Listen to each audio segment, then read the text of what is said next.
OpnState, welcome. Thank you for taking the time today. It's my pleasure to be here. You invited a guy on a mask on your new podcast. Congratulations, by the way. Appreciate that. Yeah, you are the first to have that distinction, which is great. I've had one NIM, I think, Marks, who's the co-founder and CEO of OpenSecret, which kind of keeps us on topic. But you're my first NIM, so and for good reason. And in fact, the reason I reached out and wanted to have a conversation is that you are in an incredibly interesting, rare position in, I believe, from some great conversations you've had with Stefan Lavera, with Marty Bent and others, and your thread on Nostr, which I'll post a link to. You're in an interesting position to strike a balance between burn it all down on the one side and comply harder, on the other.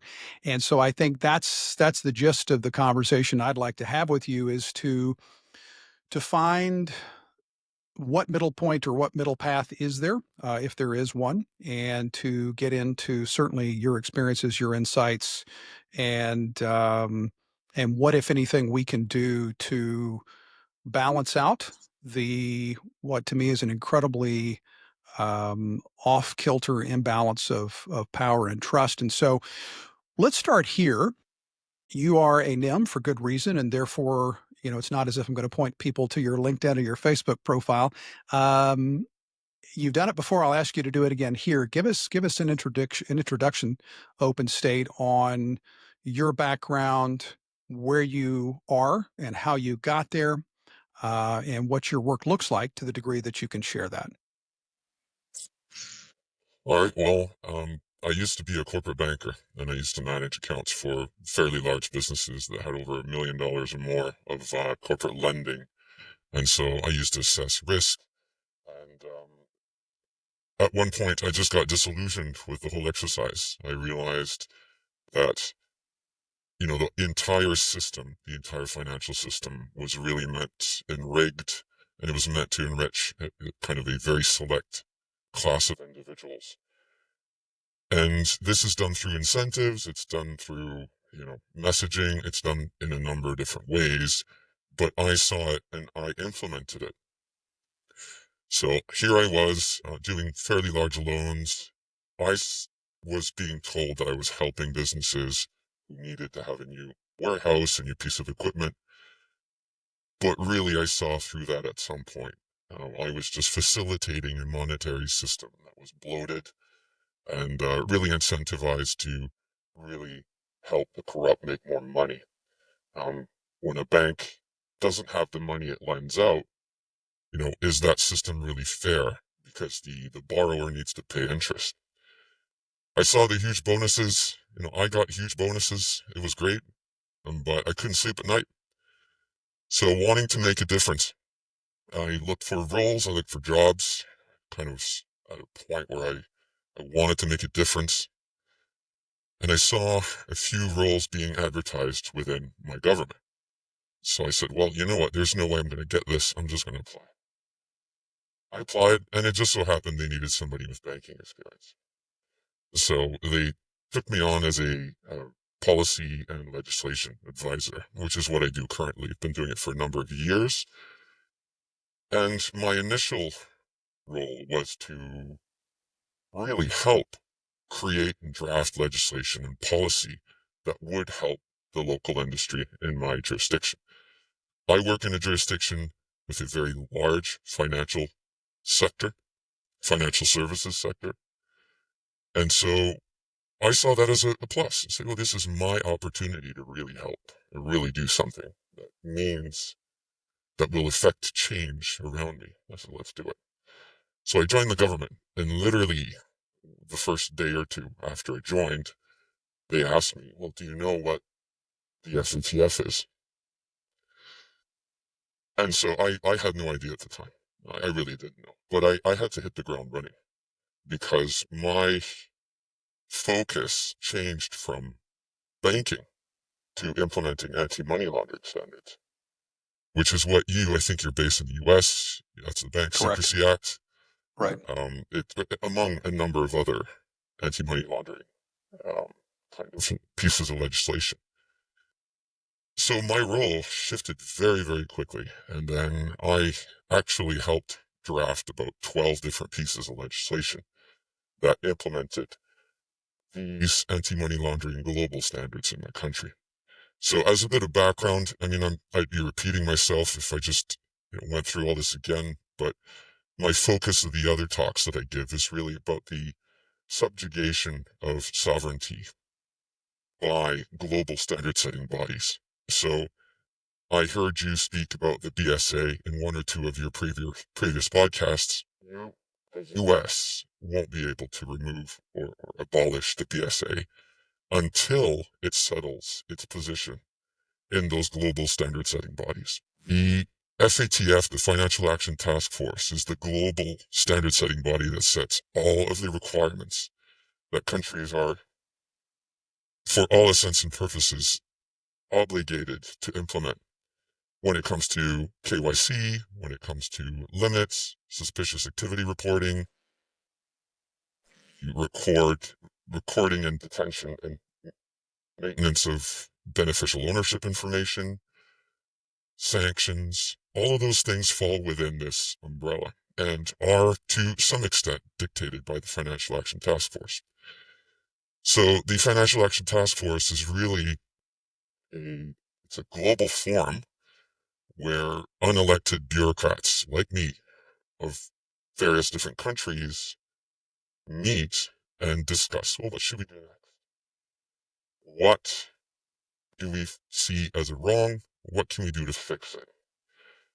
And even though elected officials have the ultimate say, they are not experts. So your elected representative, they trust the unelected bureaucrats like me who go to those forums, who have those important discussions, and come back and saying, well, here's what we need to do. And they have a list of 5, 10, 20, 30, 50 different things that have to be implemented. And the FATF works by a system of mutual evaluation reports where countries mutually evaluate themselves. You might be interested to know that the US is due for its evaluation next year. And what So would that look like? What would that in practice open up the United States to or require the United States financial regulatory bodies to conduct or do? So there is a distinction between anti-money laundering and regulation. A lot of people can confound the two. Certainly. However, anti-money laundering is seen more as a criminal offense than a regulatory type of requirement. And so if you're engaged in, financing terrorism or you're laundering the proceeds of crime, and here the word crime, by the way, is increasingly nebulous, where even just speaking out on social media is now perceived as a crime. So as the term is made more nebulous, its implementation will also expand and be prone to an assessment and ambiguity. And so the FATF would meet, they set the standards. They say, well, here's what we see, types of criminal activities happening. Here's what the criminals are doing. What can we do to stop it? And that's basically what they say happens at those meetings. This is the formal side of things. And then they meet and they'll argue for hours and days on a particular word, a particular requirement that has to be put in. And then it's added to the standards, and then a country like the United States has to implement it. During the implementation phase, which is typically 2-3 years, a country can have some leeway as to how it implements it.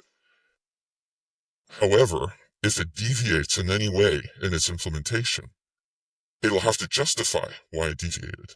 So if it used a specific term that isn't in the standard, then assessors will come to the country and look at all the laws, how they're applied, and say, well, look, you're using this term, it's different. And then the country will have to explain, well, we chose this because of that. And really the point is to be assessed under a microscope to make sure that you're implementing the standards exactly to the letter. There's And 40 and to pause standards. there for a moment, sorry, upstate. So one thing I'm curious about, and I think it's important. Um, certainly I'm curious about is given, as you said rightly, that this is an unelected group of bureaucrats, when you say have to, what are the carrots and sticks that FATF has to, and I'll use the United States in as much as, we tend to be the most bravado. Certainly under the current administration, there is not a tendency to bend the knee to European or other entities. What are those carrots and sticks? What could FATF do if they come to the United States and Department of Treasury, I presume, has not complied in a way that they see as necessary? Well, you're right in that the United States is at a very kind of unique position because of its role in the global financial system. But I think you're wrong about the bravado, and I think the bravado is a verbal one. Okay. Just my opinion. Sure, please. Trump was actually the one. The United States had presidency over the Financial Action Task Force when Trump was in office, and that's when they implemented KYC requirements for Bitcoin and digital assets. Mm. Now, what happens if a country decides not to follow these requirements? Essentially, they get a negative rating. So the ratings follow a largely compliant, non-compliant, right, or partially compliant kind of rating system. If you get a non-compliant or partially compliant, which are the two negative ratings, will be assessed as a higher risk jurisdiction for anti-money laundering, depending on which requirement it is. So, for example, if it's about the transparency of your legal entities in your jurisdiction, if you get a partially compliant on that, it means your legal entities are very opaque, which is a very high risk and could be very useful for criminals if they want to launder money. So that would be a serious negative rating. When your country receives a negative rating, typically the FATF gives you a period to redress, or gives you the option to say, well, do you want to fix this? While you're fixing it, you're put on a gray list. It's a period of observation. It's called a gray list. That's just a common term. You'll have time then to fix the situation, right? And you'll be reassessed after that. And if you still don't do it properly, then the global financial centers and the TradFi, the traditional financial system in the world, then that kicks in. When you look at Moody's, when you look at a country's rating for debt, when you look at correspondent and respondent banking relationships, all of those are based largely on the FATF's rating system. So for the US, being in its own kind of class may not have that big of an impact because most worldwide jurisdictions have a correspondent relationship with the US. And so really, if the US doesn't follow it, we're still going to maintain those relationships. Right. But if you're the However, Maldives, it is the US which has been the driving force behind the FATF. and And why do so, you why do you think or why do you know that to be the case? well, I don't know that to be the case. I only know what I see, right? And currently, the US and Europe are the two largest drivers behind the FATF's work. And let me rephrase, and that was not to challenge your knowledge. Happy to do that if that comes to it. But what I mean by that is, what is in it for the United States? What do you believe to be the incentives or the motivations behind taking the pole position, as it were, with FATF? There's a large number of benefits for a country to have this kind of a framework in place. One is the ability to ring fence or put some kind of limits on uh, global financial transfers. Also, it gives So you what you're saying information. is tax revenue. Well, Is that yes, yeah, I yeah was going to get there. yeah? Please go But ahead. but having perfect information, we've talked about CBDCs as a community. I think people know what that is by now. We know the dangers of that.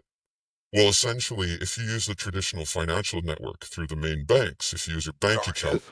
you're already using something akin to a CBDC, where the government has perfect information, is able to freeze your money without due Travel rule. process. The travel rule is something that's being implemented and still being implemented. It's problematic, but that was actually put in place while the FATF was under the United States presidency. And this is good to know. Right. So the U.S. has been a driving force behind these KYC global standards. And I think the number one reason is control and information. What the point of that control, what the ultimate goal of that might be, that's subject of speculation. But having perfect information on financial flows, I think, is the number one reason. And being able to control them and to bypass due process.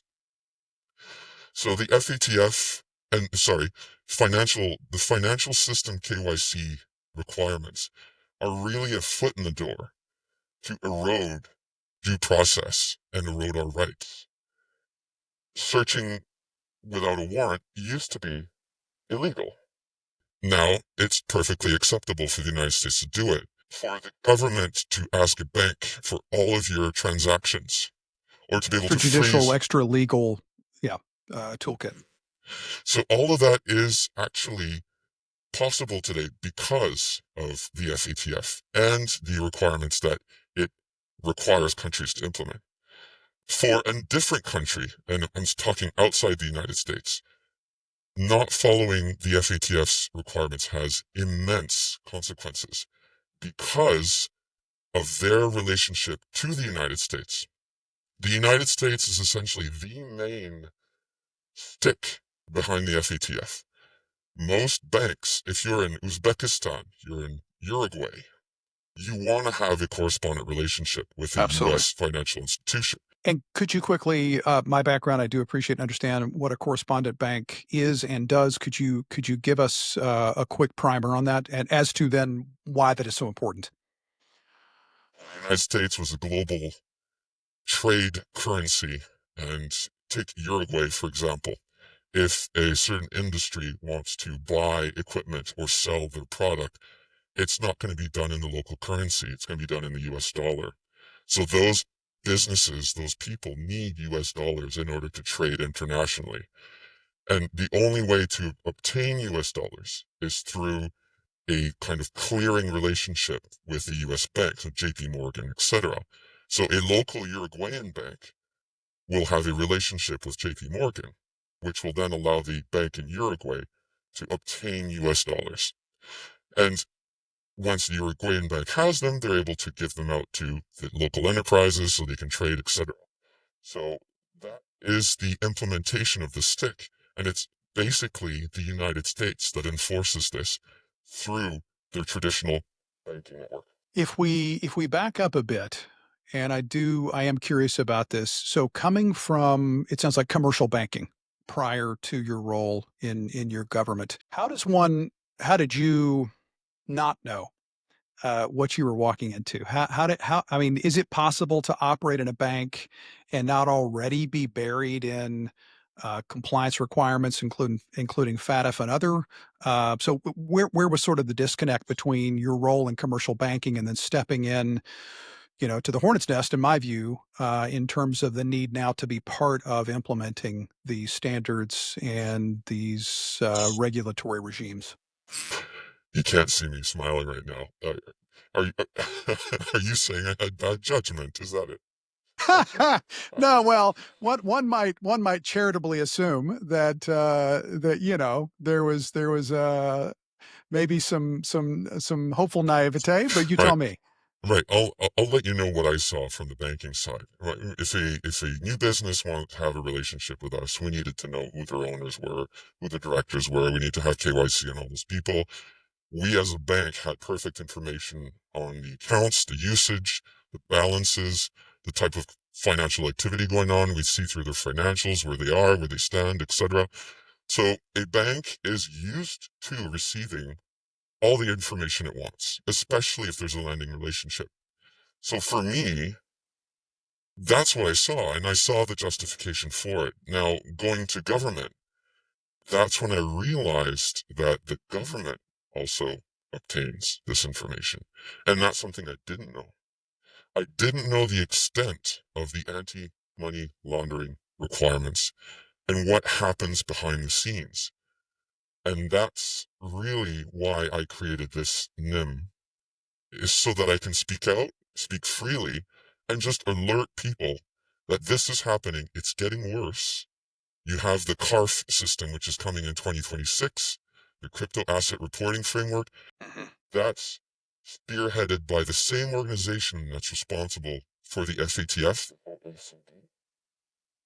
You also have a global taxation framework that's being put in place for businesses, and they're also talking about a Pillar 3, which is a global taxation system for wealthy individuals. So once you kind of go behind the scene, I've sat in discussions, I've sat in with meetings with the FATF, the team that assessed my country, my jurisdiction. I was part in defending my jurisdiction so we could get good ratings. I've put in legislation. I've assessed the requirements, identified the gaps. I've essentially delivered what my mandate is supposed to be, but something basically didn't sit right within me, and that's why I created this NIM. So looking at the entire system, it was a wake-up call. It was a greater wake-up call than what I lived through when I was a commercial banker. It's much more worrisome for me what I'm seeing now than what I saw working for a bank. So there was some optimism, maybe some naivete. However, I'm glad I actually opted to choose, because now hopefully I can do something about it. Absolutely. And it does make sense as you explain that in commercial lending, the required information is inbound, it's volunteered. You're not in a position where you effectively need to hover above and surveil and collect. It is willingly given to you because I'm a business that wishes to obtain a loan from you. So that makes a great deal of sense.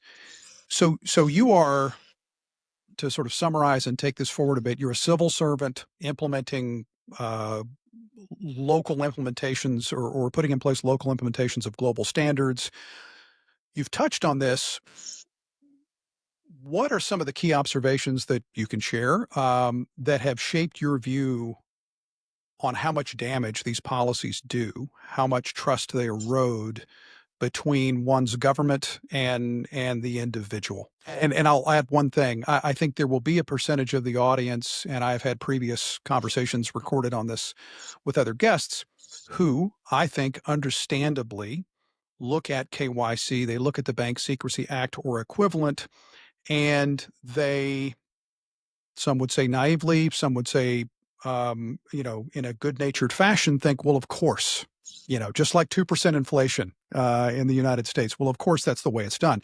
So, in speaking to those individuals who may not appreciate the gravity of these tools, these global bodies and their rules, what have you seen that is a wake-up call as to how they are a net negative, assuming you believe they are? I'll take an angled approach to answering your question, if you don't mind, Please. by stating that your ancestors and the DNA that allows you to live today, that comprises who you are as a person, as a human being, that DNA comes from a long list of ancestors. You can go up back 10,000 years. Those ancestors have lived through everything: war, famine, viruses, Black Death in medieval times. One thing that is instrumental to you having the life you have lived today is your ancestors fought for due process and a respect of rights, which used to be a kind of a foundational part of the United States. Sacrosanct. Right. So, expression, the right to property, right, to benefiting of safety, being safe, and being respected, and not having somebody know everything about you, and not having somebody put you to jail for no reason without telling you first and allowing you the opportunity to defend yourself.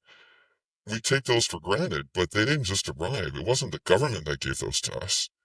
It was our ancestors who fought for them with their lives, quite literally. We all have ancestors that fought, at least in the Western world, or even in Eastern world. We all have ancestors who fought for something they believed in, to implement a foundation of rights in order for their children to have a better life. You look at AML and KYC today, it might be small, it might be acceptable. However, it is an erosion of those rights. And the erosion, once that crack is put in place, it's never going away. You know that you have to remove your shoes when you take an airplane. You have to go through that machine where you have to raise your hands because of the state of emergency that started in 9/11. It's being renewed every year since. That's what allows that, because you're not, you have a right to have somebody not search your bags. They need to have a warrant to do that, or they used to. Never let a But good now that, tragedy go to waste, as they say. so that crack is an erosion of the rights that your ancestors fought for, that many people today don't really value much because they take it for granted. Yes. And it's only when it's lost, of course, that you realize what you had. So the ability for you to transact, the ability for you to speak your own mind, the ability for you to be able to buy things that you want, to say things that you want, to criticize the government, all of those things are based on these rights that are being eroded today. The UK has set up legislation that's criminalizing speech. Germany, even the US to some extent. Canada, certainly. And so, really, to the people who look at KYC and don't get angry, that's fine. I respect every single human being out there. However, there has to be some awareness of the erosion of the rights that were given to us by our ancestors who fought for them. And we have to take that gift and I very much appreciate that perspective, and I think it is very important to point that out, that it was not always this way, and it was dramatically different. I mean, there are films, novels, chronicling of history in the not so distant past where we traveled without passports. Which would be a hot button issue, certainly in the United States these days, but that we could conduct international commerce, that God forbid you had a Swiss bank account, right? And I know my perspective, my views on these things have evolved, but I think as you're pointing out, this ultimately comes down to our ability to think, speak, act, transact freely, in so much as we are not, violating the rights and property of others. And for somebody who's new to this, I mean, you know everything about a government. You have democracy and you have transparency. But if the government knows everything about you have a very high probability of tyranny. well said. And there's an asymmetry between how much the government knows about you and how much you know about the government. Whereas the government has been putting in place powers and legislation through the FATF and other organizations in order to have that information. The ability of citizens to know about the government is relegated to some FOI laws that were done dozens, 50 plus years ago in most jurisdictions. So those FOI laws need to be revised. They need to be updated. If you ask me what an ideal FOI law is to have a law that says that everything that a government civil servant, elected representative does has to be made public. And there's a timer. So things that aren't highly critical are made public right away. So people can look at their elected representative's email and say, all right, well, what has this person been saying, etc. Everything that you send to an elected representative, you have to know that it will be made public. For things that are very sensitive, like this attack on Iran, you don't want people to know that right away. So you put a timer. And the timer has to go through checks in order to be obtained. Once it's obtained, you've proven that it's a kind of time-sensitive, critical issue that people can't know about, then maybe it's released in 5 years. But it will be released. Absolutely nothing that government does should be kept a secret. Nothing. And ultimately, it's just a matter of time. Because if you look at the JFK files, you look at whatever investigation the FBI does, ultimately, after 50 years, is it still critical, time sensitive? And the answer is yes, only if people acted wrongly, because they want to hide what they did. If people did what they did, and they followed the law, and they did so in good conscience, and there's no negative foul play involved, they won't mind if it's made public. In the end, it's just a matter of time. So those FOI laws really need to be updated. Do I think it's going to happen? I see in my ministry, in my department, I see an inherent assumption that the government has the right to know absolutely everything about its citizens. Right. It's not even something that's discussed. It's not even brought up as should we. It's, well, we need to know this, let's do it. And with that information comes immense liability, potential for misuse. Certainly, breaches or otherwise. Absolutely, we see this every week. It seems. Yeah. And I think what's particularly what the takeaway for me, and I hope our audience is for this, is the remark that in a true democracy, the government knows little about the people know everything about the government, and the inverse is tyranny. And I think that's the call to arms to me, is that we can observe, I think easily, readily, that we are in a panopticon. We as citizens, as individuals, are in a complete and total panopticon as classically defined, where the government fights for the minimal amount, performative transparency.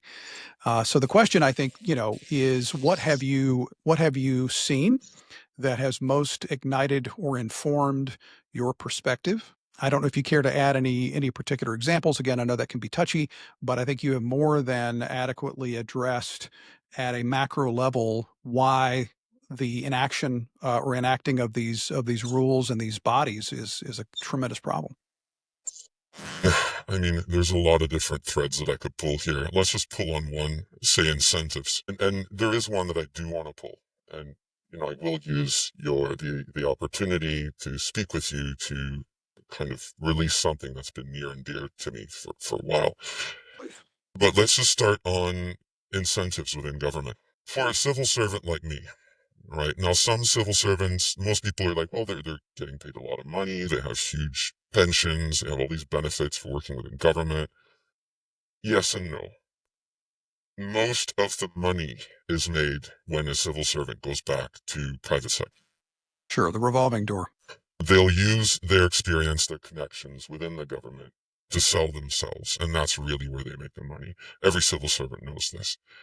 The career civil servants that are enrolled for 10 plus years are very dedicated to their work. And those are my colleagues. They're very dedicated. They go to the training. They're told anti-money laundering is a requirement, or else criminals will misuse our banks, our real estate. They'll do crooked things. Mm-hmm. We don't want that. And so they are really dedicated to ensuring that their jurisdiction isn't used for money laundering and other things. They feel like they're fighting a good fight, I They're presume. fighting a good fight. And a lot of them are not getting paid that much compared to the private sector. And Certainly, so that's the default in the United States. When you open that up, I'll just say that in the U.S., I think, unless you're at the absolute top tiers, it is the backroom dealings and the second career where you make your money. that the incentive then is to build relationship with the private sectors. Is to build relationship with the people you're meant to regulate, to limit. You have these big companies that come in and they want something. They'll lobby for something. As a civil servant, you're going to meet somebody for supper at a conference. really what's going on behind your mind is, how can I sell myself to get that big contract from this person in front of me? And so the incentive for a civil servant, other things as well, for example, being sent to Hawaii or Paris for a conference, going to a five-star hotel while you're at that conference, getting all your meals paid. Those things are what incentivize civil servants. And so that's wrong, if you ask me, because people will act in their own best self-interest. And in this particular case, it doesn't align with the interests of the citizens, if you ask me, in my opinion. And so that's the incentive system. If you ask me what a good incentive system should be, well, I think all civil servants should get a bonus if the GDP per capita in a jurisdiction went up. And it should be directly proportionate with that increase in the wealth of citizens. And we Imagine could do that. this. We could do this on a gross or net, after inflation. Doesn't matter. That's Which details. anyone, I would just say anyone who's worked in sales as I have and do, that's a team bonus. And generally it's an individual bonus, but in the case of being unable to measure individual contributions, you can at least measure the contributions of the team to the goal, and you get a proportionate participation in that. So once again, private sector, obvious, government, it sounds like it would be quite novel. It would be novel, and it makes complete sense for a civil servant to get a bonus if the people who are impacted by the laws that the civil servant puts in place or creates, or the policies that it suggests, if the population's doing well, if the businesses are doing well, that should bring about a bonus. But there's no such incentive program in government. And so the first thing that's one of the things that I realized. Right? The incentives are all wrong. And I saw the incentives in my banking career. Right? It's all about sales. It's all about, doesn't matter what the business should have in terms of leverage, increase that loan to the maximum. Right? So incentives are one. But there is something else that I've realized that really weighs heavy, and I haven't spoken about this in any of my other presentations, is I think having a government that is trustworthy requires the involvement of its citizens. And that, I find, is probably my perspective from within the government, looking back at a population that delegates political power. The only thing they'll do, other than discussing it with their neighbor or friends, is go to a voting box, take one of the names there, and put that ballot in the box. And that's, for most people, the extent of their involvement in the political world. At least the extent of their involvement that has any impact, however little that is. And that's something that I see. Now, I've created legislation. I didn't like what I was creating, but we have to consult on it. So I sent the legislation. I did the consultation process. Nobody commented. Nobody raised their voices. They probably read it as a lawyer, as an accountant, whatever your profession that person was. They read it. They're like, oh, I need to adjust this and this and this. My business plan needs to change for this new law. So they took it, if I hear you, they took it as a settled matter, and I'm now going to react to it as opposed to attempt to affect or change it. Exactly. What I really wish would have happened is for the population of my jurisdiction to look at that law and go, wait a second, what's this? And I've spoken to people on the side saying, well, have a look at this consultation. I've pushed them. The little that I can, I've pushed them. But they still don't speak up. And they don't speak up because of an inherent fear of speaking up, or just the belief that they don't know political things or legal things, or laziness. And I have to admit, sadly, that there is a lot of laziness Absolutely. in the general population. And let's just admit it, it's easier to watch Netflix than it is to look at a consultation. Yeah, And laziness so, or fatigue. And so a related question, if I may, I'm thinking about my own sort of relationship to that. I think For me, certainly, I presume for a lot of my fellow Americans, there is a sense that it is screaming into the void. That sure, the FCC may post on some terribly designed FCC.gov site for commentary, but it'll get lost in the void, or it is just so cumbersome, which can be written off to laziness. So the question I have: do you believe there is something particular to your jurisdiction where they are better at or more attuned to listening, or are you perhaps advocating more broadly that we just as citizens need to take that opportunity because it is underutilized? Application of global standards. For example, the BSA. Say you want to start a campaign to abolish the BSA. Looking Let's at do you, it. Odell. I'm Let's do looking it. at I'm looking at Yeah, Odell right now. absolutely. But assume you want to do that. You're going to send letters. You're going to lobby. You're going to talk to representatives. Say you talk to Senator Lummis. Senator Lummis this is a great idea. Let's do it. And Senator Lummis is able to convince magically everybody around her, all of her other elected. Just a miracle. She's able to do that. Indeed. Now, in order to effect that change, the jurisdiction has to look at the consequence of abolishing the BSA with respect to the global standard setting bodies and the requirements and the standards that they put in place. So now the US has to say, what do we lose by doing this? Well, we lose something that we fought to implement for the last 50 years, since 1990. Right. Not only that, we're also harming our banks, who won't have access to all the anti-money laundering beneficial ownership information, which is a huge honeypot for banks. Let's be honest. Sure. And we lose information on taxable activities that our citizens are doing. And even if they get through all of those and they say, we're willing to assume the risk, then the decision has to be made. Well, do we remain in this global standard setting body like the FATF, or do we leave it? If they choose to remain, which I think is really, whether to remain or leave is really a decision that the US has. No other country in the world has that option. Now, if they choose to leave, great. I mean, fantastic. But then there'll be severe consequences. Most jurisdictions don't have that option, so they stay. Then, unelected bureaucrat like me goes to an FATF plenary and then has to Not the raise plenary. their hand. And go, well, actually, my government has this opinion now. We shouldn't be doing KYC. We shouldn't be doing this or that or that.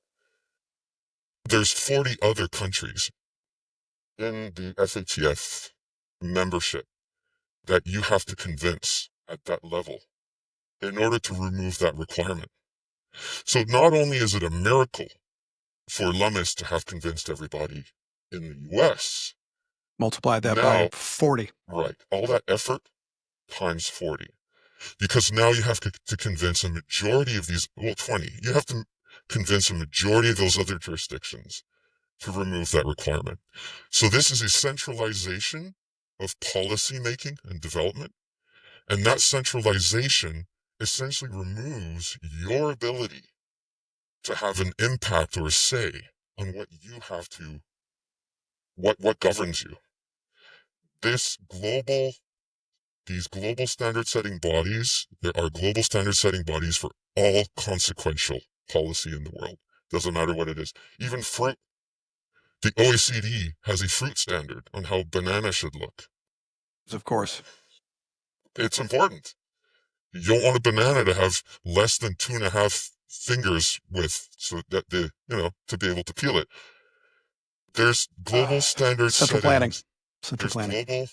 global standards for everything of consequence. So that's the process that a country has to go through if it wants to abolish the BSA. So I look at those initiatives, and really the US leaving the FATF, which I never believe it will do, because it's the linchpin. It is the strongest pillar. It's the foundation of the FATF. But it has to be either all the other countries leaving, or a majority of them leaving, or the US leaving. And if the US leaves, I don't even know if that will be sufficient to Interesting. erode. Yeah. Just like I, the World Health Organization, the US leaving, not sending funding, somebody else comes up. It's the Hydra. There's another head. And so how do we get rid of this? that is my next question. If I knew, I would lobby for it. Right, But right. Because I think, as we're going through this conversation, and we have wonderfully touched on many of the questions I had made note of. There are, in my mind, the perspective of, can you change it from within? And I think you're making a sound argument as to the high improbability of that, even if the U.S. was to flick that first domino. And, American exceptionalism, guilty. But I might have assumed that I was hoping that you were going toward, if the U.S. went, if Senator Lummis pulled off that miracle, it's the single miracle that could bring down the Jenga. But it sounds like no. And so we're left, in my mind, this is where I'd love to spend the next bit of the conversation. What else, if anything, can be done? You are inside. Presumably you're working, toward the effect that you can have, or must we necessarily exit through Bitcoin or other means? So let's sort of move into that. What can be done other than complete exit? what can be done other than complete exit? I look at the cypherpunks, and I look at the creation of Bitcoin and other technology. The internet's a big one. It's bigger than Bitcoin. The internet originally, companies lobbied to ring fence. You wanted a CompuServe or an AOL, or they lobbied and worked really, really hard to make the internet something that's very controlled, The right? original To walled gardens. the walled gardens. Now, in the battle for the internet, we won in terms of being able to access information. Now you have internet service providers all over the world, but there's also a centralizing trend with internet service providers now. Taking as an example Starlink. Starlink is now responsible for a sizable contribution or access point to the internet, and that's a centralizing force. When Musk goes away and the next CEO comes about and says, well, I don't want to give this country or that country or this person access to the internet.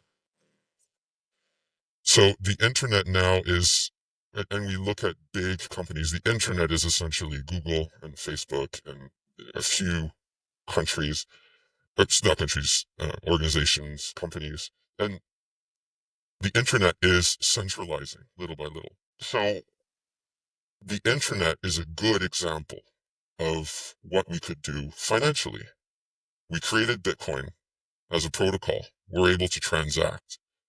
But now we're seeing the Bitcoin sector being integrated within traditional finance. And that's being done through legislation that many people in the Bitcoin economy are lauding. They're very, very happy that now Absolutely. No question. their JP Morgan bank can custody Bitcoin. It's amazing. And they're clapping their hands. That, to me, is worrisome because it's the same effect as Google having more centralized power within the. And at one point, I'm not saying right away, but at one point, through legislation, through lobbying, through criminalizing certain activities, having self-custody of Bitcoin may be seen as something that could lead to money laundering and therefore should be controlled. Had I've we had a seen, different outcome in our last presidential election, undoubtedly we would be there or close to it. And we may still. the last 5 years, I've seen unhosted wallets as a term coming up more Just and more absolutely. within the FATF discussion. Unhosted wallets. And so the FATF functions in a very odd way. They can't dictate directly They can't say, well, this is what you should do. They can't say that. What they'll do is they'll send questionnaires. They'll send questionnaires, and this is one that I've seen, for example. It sent a questionnaire. The questionnaire asks about the risks that we've assessed within our jurisdiction related to cryptocurrencies, virtual asset services, which is the term they use. And they'll ask a question. They'll say, we've assessed the ability to hold cryptocurrencies and unhosted wallets as high risk. How is your jurisdiction mitigating? Presumption of guilt. That was a verbatim question that I saw. And now my jurisdiction was put in a situation where they had not only to assume that there was a high level of risk and acknowledge it, but also think about how those risks were going to be mitigated. And that's how the FATF works. Right. And So they seeded the idea of the unhosted wallet, which is this ridiculous misnomer to begin with. And they follow it up with, well, naturally, we know that this is unsavory. And so how are you going to solve for this problem that we just created? So I'm going to answer your question, how we can best effect change, either from within or by exiting. And I'm going back to the two fundamental principles that are needed for a government that is, I'm not going to say trustworthy, because I never think you should trust a government, but that would make a government accountable. Increasing the transparency of what happens within that government. So revising the freedom of information laws, fixing the incentives, and for the population to be. And that is the only way from within, quote unquote, that a government will improve and where we will be able to regain the freedoms that we value, if we value them as a society. Which I Because think is an excellent. It's very fair to point that conditional out if we value them. and so those are the things that I would do from within. But I look at the cypherpunk, and the cypherpunks created Bitcoin. They were real disruptors. They didn't disrupt the TradFi, the traditional finance from within. They disrupted it by creating something. And I think that is a key to effecting change in our society. It's not to try and work from within. Working from within may achieve some ends or goals or objectives, but really, we will ultimately create real change by creating something better that completely negates the old system. And this is something that is possible for a government. I wrote a fairly large paper about a decentralized regulatory framework. Yes, I'll be sure to link to that. It's based on game theory. It's based on leveraging the self-interest of the regulated entity in order to create incentive to remain within certain regulatory requirements. That's also possible for government.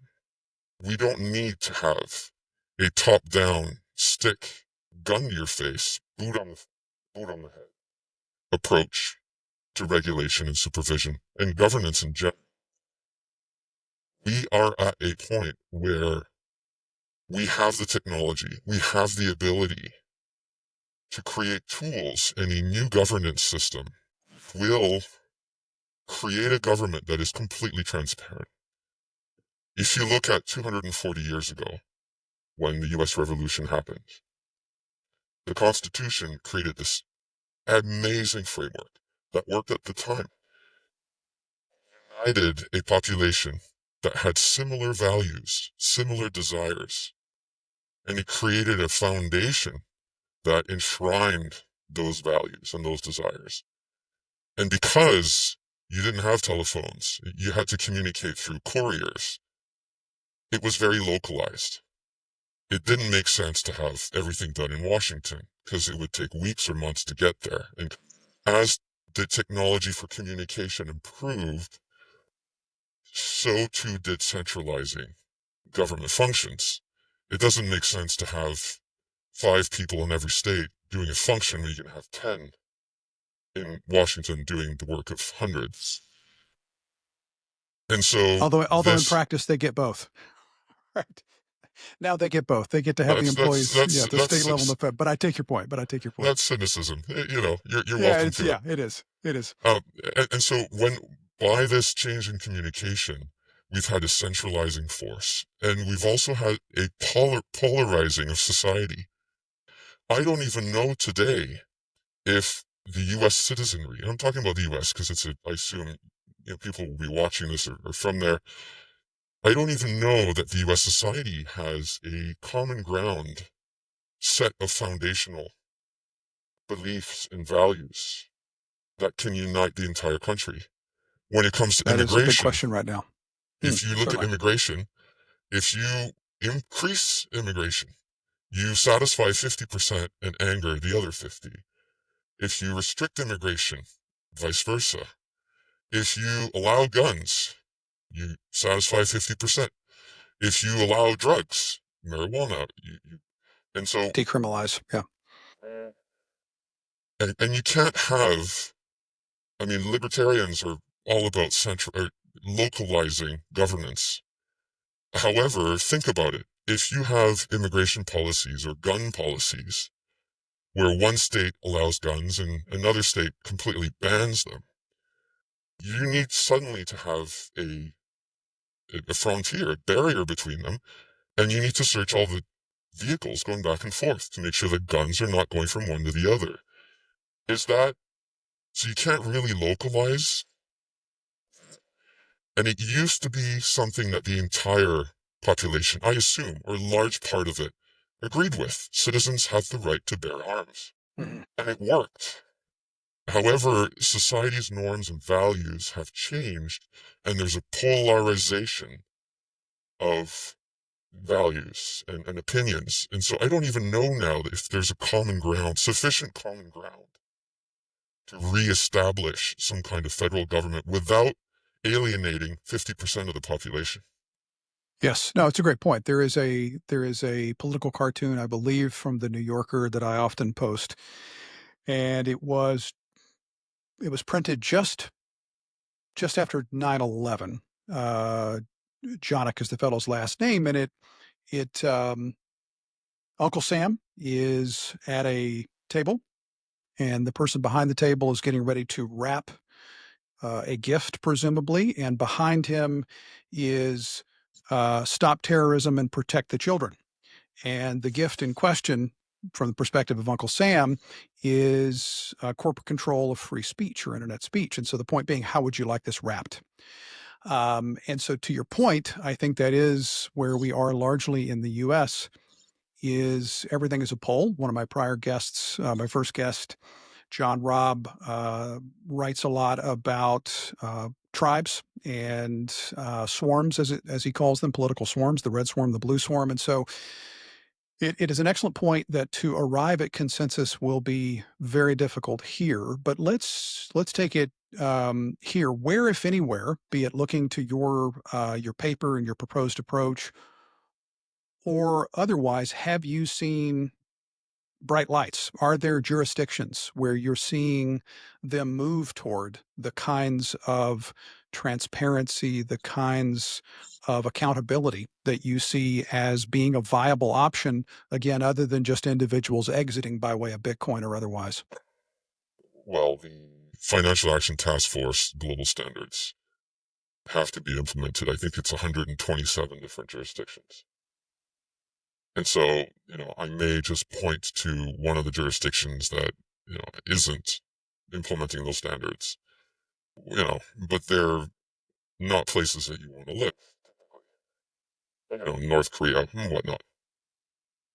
No, I And, wouldn't and take that so trade. on an anti-money laundering front, all jurisdictions are complying. You look at El Salvador. I was in a meeting with other Financial Action Task Force. It's actually part of a different portion. So I was sitting in on that particular meeting. It's called the Caribbean. They were actually lauding El Salvador for their efforts to prevent anti-money laundering and financing of terrorism and increasing transparency, which basically means gathering more information and holding it with the government. So El Salvador is complying. Yes, their digital asset committee, I believe it is. I've done a bit of work with a couple of entities there. Is complying harder, to put it one way. There was one shining light that I really loved, and few people know about it, and that's Taiwan. If you look at the Taiwanese minister of, I think it's innovation, it's it's an ex-hacker that got elected, and she really had some amazing ideas to make government more transparent. It was beautiful. I think there was opposition. However, that opposition would have been moot if the population had embraced and participated. And I don't think that her programs got the participation she was hoping for, and so the programs got let down. You should really, really look. Chang Tam, Teresa Tam, I forget the name. I'll get that in the show notes. Now, if you look at what her ideas were, she had the idea of using an online polling platform called Polis, Polis, to put every single consequential decision and to create a communal type of discussion for policymaking. Beautiful. It was wonderful. I don't think it got the traction that it needed to move forward. And that's the biggest disappointment working from within the government. That's what I've seen, is that the population don't get involved. The government might want to do something, and I don't know in the case of Taiwan. I'll admit I don't live there. This is the one place I'll admit to not living. However, I don't know what the reasons were, but the people didn't really participate. And that's a shame, because countries that are doing the right steps should be encouraged and lauded and applauded. And I see so very few. I certainly don't see any in Europe. I can't say that I see any in Central America or North America. And, I'm not that familiar with African countries, but I assume they want global capital investment money. And so they're complying harder than anyone else. Mm. And so I don't know that there are any lights out there, but I do know that by being involved in government, it's the only way to light that torch. People watching this, don't get up. Send freedom of information requests. Push back, complain, criticize, question, doubt their government, their elected representative in an active fashion. If they can get away with catering to lobbyists, that torch isn't going to be lit. And really the key to maintaining our freedoms is that participation. I'm seeing very, very little of it. Well, and I'm assuming you're wearing that hat for a reason. So I take your point, which is clearly there is no silver bullet, there is no magic pill. Um, what I take away is that FATF is the playground bully who leads others to give the beat down anytime anyone gets out of line, and so the ability to escape that is minimal. But I think if I understand you correctly, that it is forcing more transparency through Freedoms of Information Act and other means. It is citizenry participating and voicing and adding pressure. Um, Advising the freedom of information laws. to If, enable if, that. if Odell or if anybody wants to really make a change within government that will really open things up for more transparency, because transparency kills criminal activity. Cockroaches love to hide from the light. So with more transparency, you fix everything. You really fix everything. And those freedom of information laws are antiquated, and they haven't been looked at. And very few people, first of all, send freedom of information requests. It's free. You can. If you want to see where your congressman was last month, you can get their calendar. Every single email I write when I'm at work is FOIable. There's a huge amount of information that's obtainable by citizenry, but it requires time. You have to read it all. It's just that involvement that's necessary. But now with AI, we can have a scanning of a whole database. So really there are opportunities, but that legislative change, I really think the freedom of information request legislation around the world have to be updated.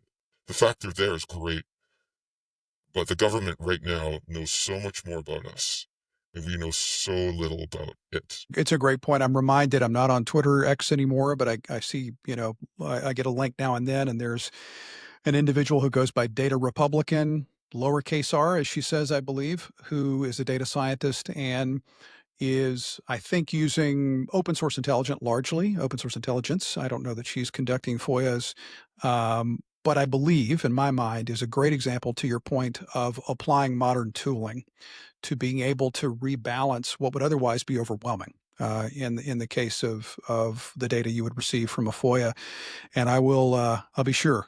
I know you're watching this, Odell, so here's a shout out to him. Well, so I might have thought that you were moving toward a place where you're doing what you can, but your expectations are low. I don't now believe that's the case. I'll get you to correct me. So you're not gonna be in Madeira at Sovereign Engineering, walking away from your government job in the near future, or are you? So let's wrap up on these 2 points. What is your best case expectation of your work in your current role? And then for those of us concerned, I hope more and more about maintaining our privacy, our autonomy, what are some of the most effective steps that we can take to protect ourselves, to have a bit more agency in light of everything we've discussed so far? So, what is a great outcome for you? And what is a reasonable expectation and steps we can take as individuals, in your view? If you take a candle and you bring it outside at daytime, that candle will have a very small amount of light. You won't notice the candle. If you take the candle in a dark room, that candle can shine. Mm. That's really my moral justification for the work that I'm doing. I've done presentations for ministries and departments within my government, and I see look looks from people who aren't willing to speak out, but think the same way I do. When I make a reference to something, when I say a particular word that implies something that's based on freedom, privacy, and I see those looks, and those are the torches that I'm looking at lighting with my small little candle. It's very rewarding to hear someone else in my department echo something that I've said multiple times. So that's for me. That's the work I'm trying to do. As far as you or anybody who's dissatisfied with their government, the easiest thing you can do, say your elected representative did something, purchased something, or took a certain action that you disagree with. Send an FOI requesting all of the emails that pertain to that particular purchase or action. Say it's buying, spending money for a new building or a new program or vote that your elected representative took that you disagree with. Say, well, I want all of your emails over the last year with this keyword. It's going to scare the bejesus out of your civil servants, and not just from your elected representative. Ask it for all civil servants within a particular department, within all the government. It would scare the bejesus out of me if somebody FOI'd me. And I've seen this happen by knowing. And it's something that civil servants forget. When they send an email and they get an email, that's public information. It's just not disclosed. And so few people ask for it. They don't know all the emails that they've written over the last year, what they've said, what they haven't said. So when you send that FOI, you might not get what you're looking for. But just the fact that you sent it, the department, everybody in the department, and your representative will know you sent it. And even if they find a way not to send the information to you, you scared them. Shine a bit of light. You asserted yourself, and believe me, it works. Next time somebody needs to take an action, write that email, sign that contract, go to a particular meeting, conference, they'll think twice about it because they know it can come back and bite them. Send freedom of information requests. It's free, it's easy, it's a form, it's an email. Excellent. And I think it is, I'm as guilty as anyone of perhaps assuming that the guidance would be use this VPN, transact in Bitcoin more. But I think it's an excellent takeaway, which is it is unavoidable that in order to push back and enact change, that to your point, we have to remind them, of ways in which they can be held accountable. So I think that's excellent. And I am just as guilty and will take your advice to heart. Just don't FY me, okay? Wouldn't know where to send it. So that's great. OpnState, thank you. I am grateful for your time, grateful for your contributions. I appreciate that what you're doing is not without risk, personal and otherwise. So thank you for that. And I will be sure that we get links to your Nostra profile, to the paper you referenced, anything else that you'd like to point people to that would be useful to learn more about your work or the tools or the techniques that you've talked about. Send you a link to the Taiwanese minister that I referred to. Terrific. If people are interested in seeing what positive change could look like, she's a good example. Yeah, a firefly is sometimes all we need. Fantastic. Thanks again, OpnState. All the best. Talk to you soon. Cheers. Cheers.